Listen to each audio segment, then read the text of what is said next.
Hola a todos, mi nombre es Juan José Medrano Sabogal, soy estudiante de noveno semestre de la Facultad de Medicina de la Universidad Cooperativa de la sede Villavicencio. El día de hoy vengo a hablarles sobre un tema muy importante y que cobra mucha relevancia dentro del ámbito laboral, puesto que el tema del que vamos a tratar, que es asma y crisis asmática, es el pan de cada día de nosotros como médicos en el servicio de urgencias e incluso de consulta externa. Es necesario poder empezar a entender los lineamientos del manejo, poder identificar adecuadamente al paciente, diagnosticarlo de forma oportuna para prevenir desenlaces fatales que son los que se desarrollan con esta enfermedad cuando no se trata de la forma correcta. Bueno, entonces, en cuanto a la definición, el asma es una enfermedad inflamatoria crónica de las vías aéreas. Está mediada por respuestas inmunes del cuerpo humano, aunque últimamente se han empezado a describir casos de asma que no tienen relación con el sistema de respuesta inmune o las alergias, sino simplemente por estímulos exógenos que conllevan a la inflamación de las vías respiratorias.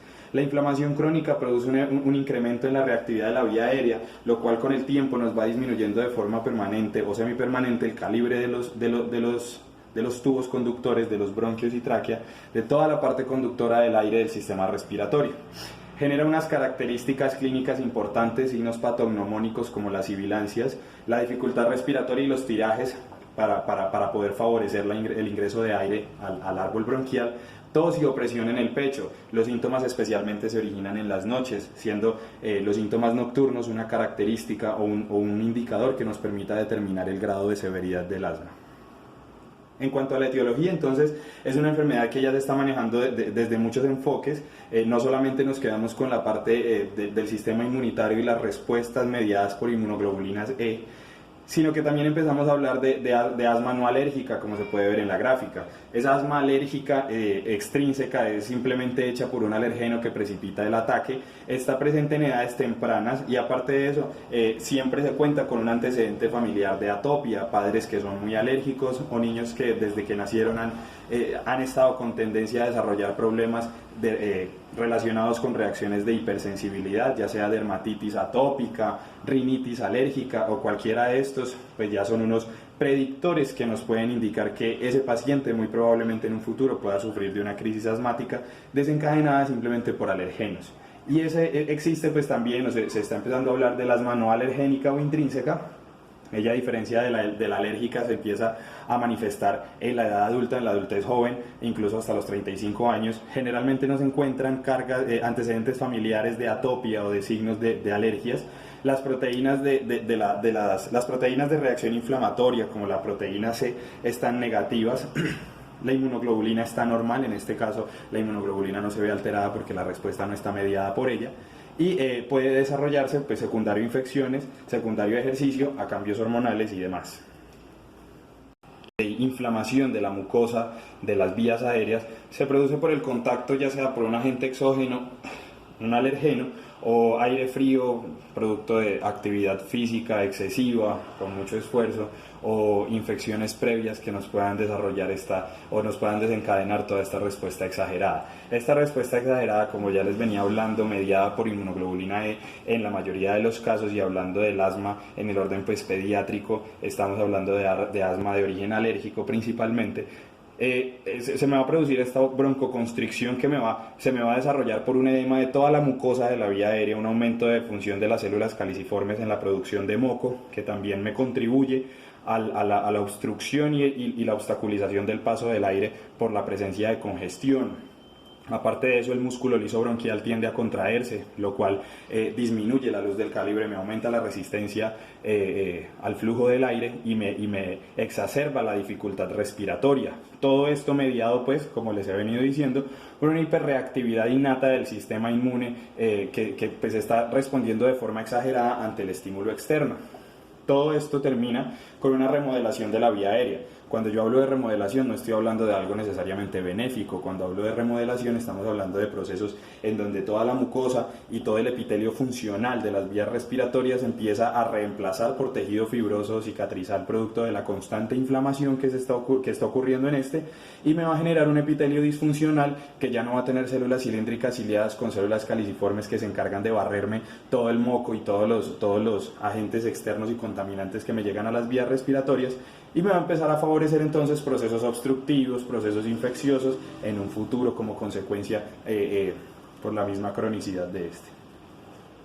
En cuanto a la clínica, síntomas característicos, la tos es el síntoma más frecuente, más persistente, es uno de los que más se presenta. La tos suele ser seca e irritativa, pero como yo les comentaba hace un momento en la fisiopatología, como se me está aumentando la producción de moco dentro de las vías respiratorias, esa tos posteriormente se va a volver productiva porque todo ese moco empieza a salir. La tos va a aumentar con el ejercicio, la tos va a aumentar con los irritantes ambientales o con los alergenos. Las sibilancias son el signo patognomónico, el síntoma característico de la crisis asmática y del asma como tal. Por eso es que a los niños atópicos y que generalmente suelen presentar sibilancias ya se les encasilla dentro de este tipo de pacientes y se les reconoce como los sibilantes frecuentes. La sibilancia es ese silbido que se produce cuando el aire atraviesa las vías respiratorias y que como ellas están obstruidas, entonces al pasar por ahí ese flujo genera un sonido como el de un silbido que se ausculta e incluso en algunos casos puede llegar a ser audible sin necesidad de fonendo. No necesariamente tiene que haber una sibilancia. El paciente puede estar no sibilante, pero hay que tener en cuenta que tiene la condición de asmático. Y la disnea, que es esa dificultad respiratoria que se presenta precisamente por toda la obstrucción y la alteración del flujo de aire dentro de las vías respiratorias, se presenta de forma episódica y variable. Generalmente, no es un signo característico, pero sí está relacionado con la gravedad del cuadro. Si en ese momento la disnea es muy marcada, pues obviamente es necesario que nosotros empecemos a tomar decisiones de forma rápida y oportuna, porque esa disnea probablemente se me pueda convertir en una eventual falla respiratoria y generar un desenlace fatal. Voy a hablar del tratamiento no farmacológico porque en este video lo que queremos es prevención. Entonces queremos prevenir las crisis asmáticas y queremos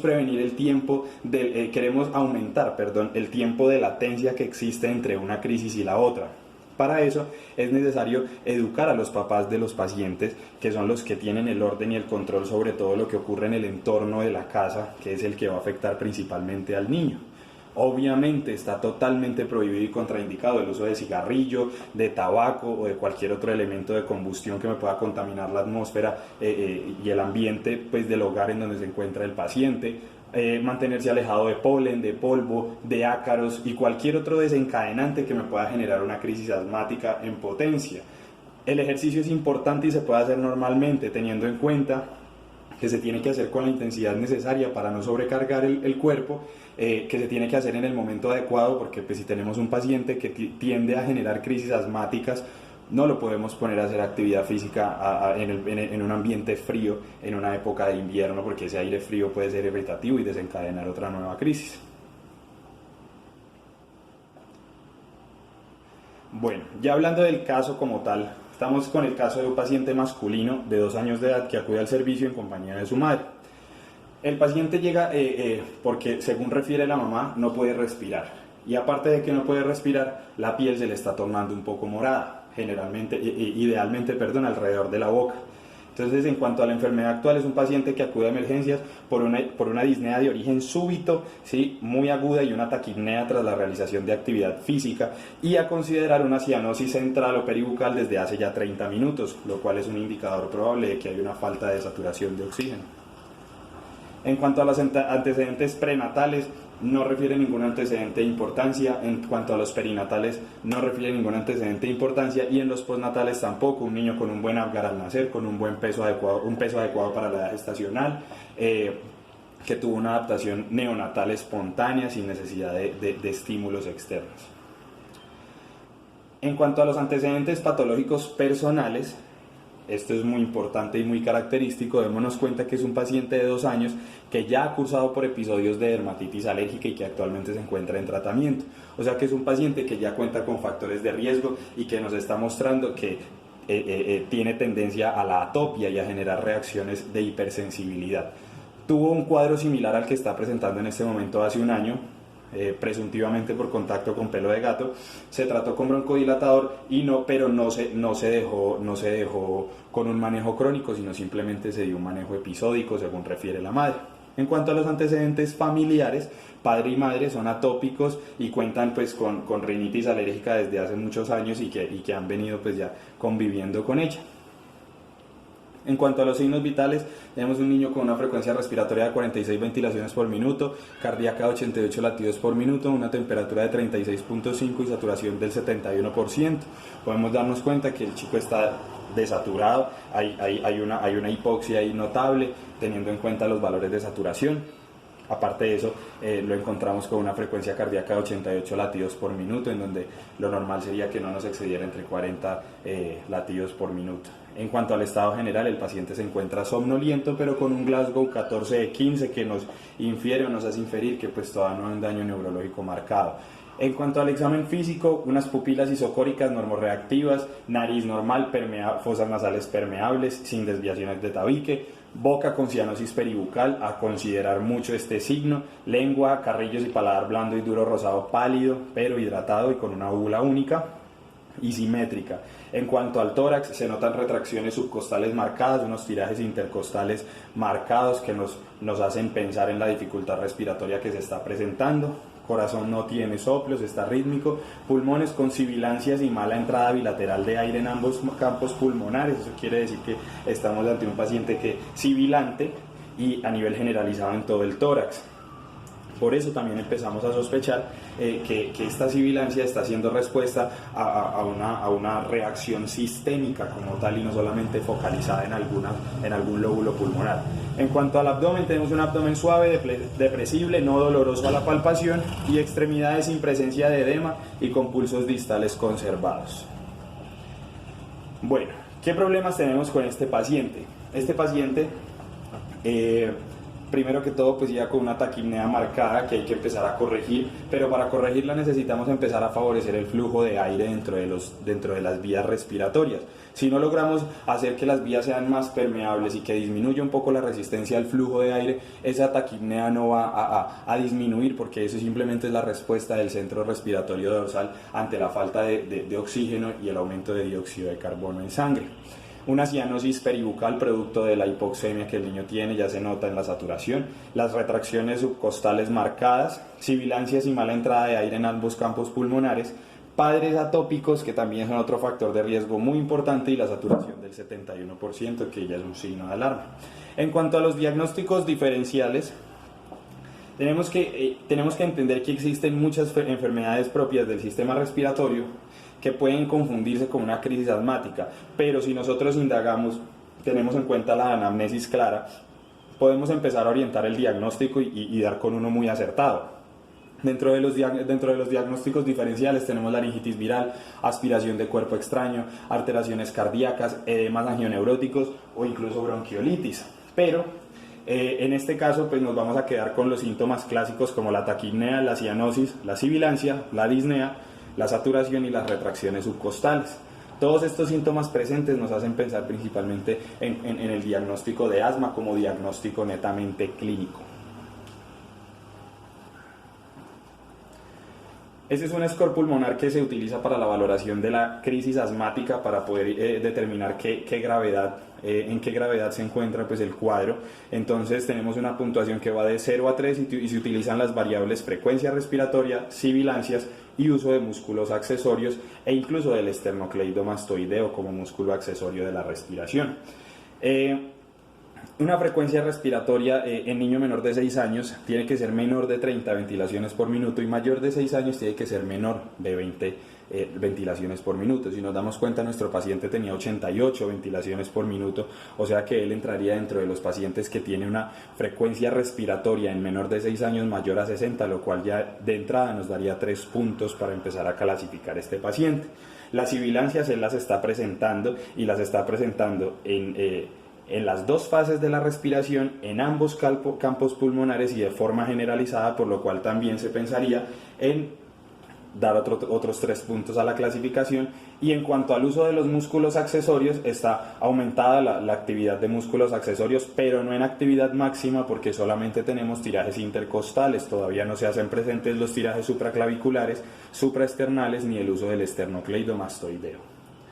Entonces, ya para valorar este puntaje, tenemos un paciente que obtuvo 8 puntos en total, entonces lo podríamos catalogar según la gráfica dentro de una crisis asmática grave, ¿sí? con una saturación de oxígeno menor al 91%, obviamente tengamos en cuenta que el paciente tenía una saturación del 71%. Ya eso nos puede ser un pronóstico de gravedad. En cuanto al índice predictivo del asma, pues tenemos unos criterios que nos permiten determinarlo.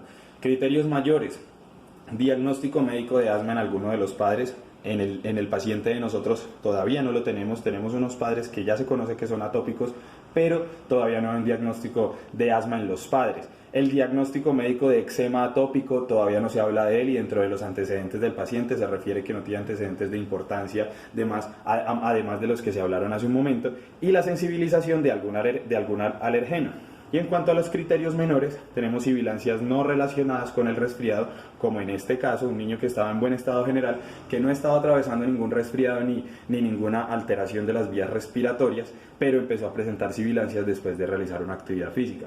Eosinofilia periférica igual al 4%, no contamos con la información del hemograma para poder determinar qué tan alto está el valor de eosinófilos. La presencia de rinitis alérgica por diagnosticada por un médico, entre los 2 y 3 años, evidentemente el niño cumple con este criterio. Y alergia a la leche, huevos o frutos secos y demás alimentos, que podrían ser un indicador de que el paciente está generando respuestas atópicas y nos va a poder desencadenar una crisis asmática grave. Aquí pues estamos viendo de nuevo la esquematización de los índices, el índice predictivo con los criterios mayores y los criterios menores que nosotros tenemos que tener en cuenta en el momento de atender a un paciente que esté en una crisis asmática para poder determinar qué tan grave está su cuadro. Bueno, entonces eso es muy general en cuanto a el desarrollo, la fisiopatología, la definición y los factores de riesgo de la enfermedad, de esta enfermedad del asma. El caso pues del paciente, como se los compartí, espero que sea del agrado de ustedes, espero que sea realmente interesante. Sinceramente pues es un caso muy de libro, pero nos permite a nosotros como estudiantes empezar a formar criterio y determinar pues estrategias de abordaje para diversos tipos de pacientes, y más que todo un paciente asmático que, de no ser tratado adecuadamente, podría generar una consecuencia pues fatal. Muchísimas gracias.